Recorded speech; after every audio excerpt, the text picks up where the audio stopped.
Hello everyone, you are watching a segment of the Countdown program from August 31, 2023. Today is Thursday. See the full version of the program on the Patreon resource. It's time to subscribe right now, because starting tomorrow new subscription packages with new programs will start there. But more on that later, but now let's move on to the main topic of our program. The question of survival in a cave is extrapolated from top to bottom. The processes around the bunker are ongoing, fascist whirlwinds are swirling over the violent head of the bald leader.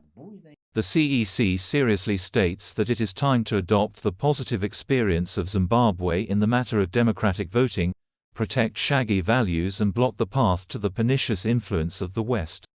And at this time, the daring Gherkin raised his voice from the pre-trial detention center on the topic of his nomination for the post of head of the cave.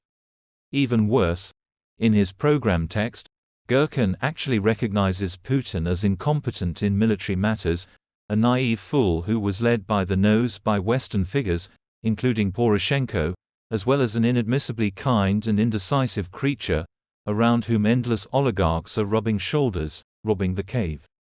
I'm not at all so kind, which I can prove in practice, states Gherkin, clearly mocking the genius and his entourage.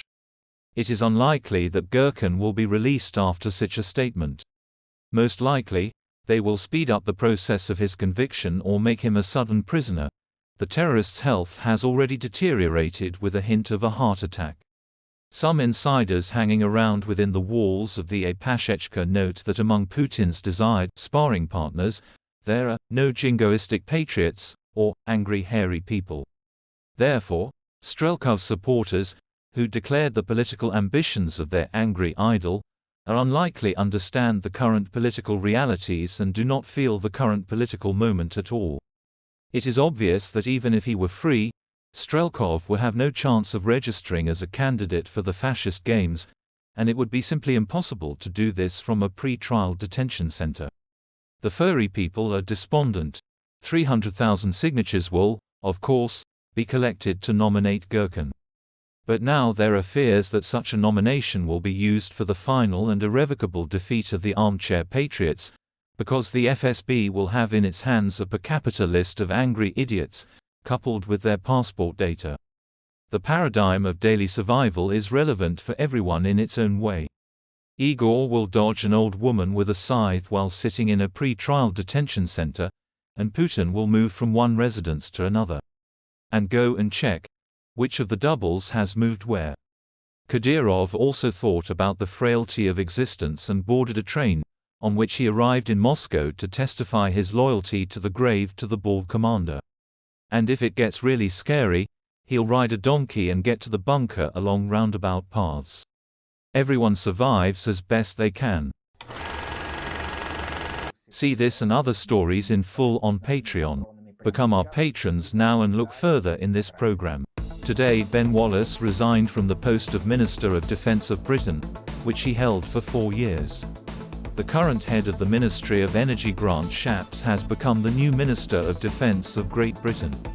Drones attacked Brian's. The city centre was closed to cars and people to ensure special security. And at night, explosions were heard in Feodosia, in the eastern part of the occupied Crimea.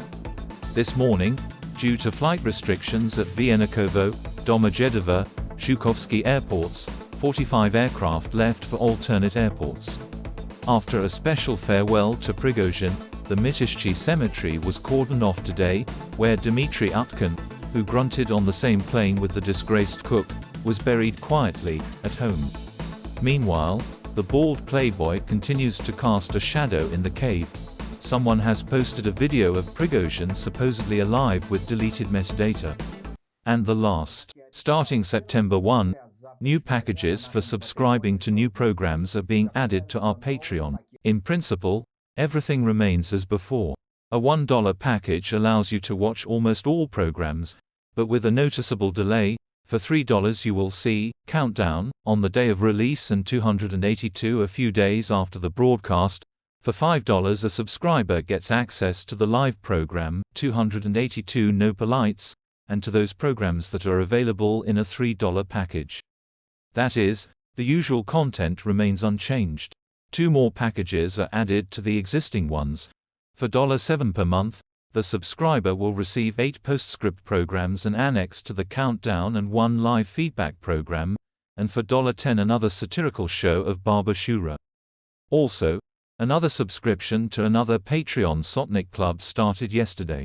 There will be no politics, only the work of the writer and playwright Alexander Sotnik. The link to the creative Patreon is in the description of this video. And that is all. Watch the full program on Patreon Sotnik TV. And thanks to everyone who is becoming our patrons right now. I hugged everyone. I'll meet you tomorrow on Friday Live. Glory to Ukraine.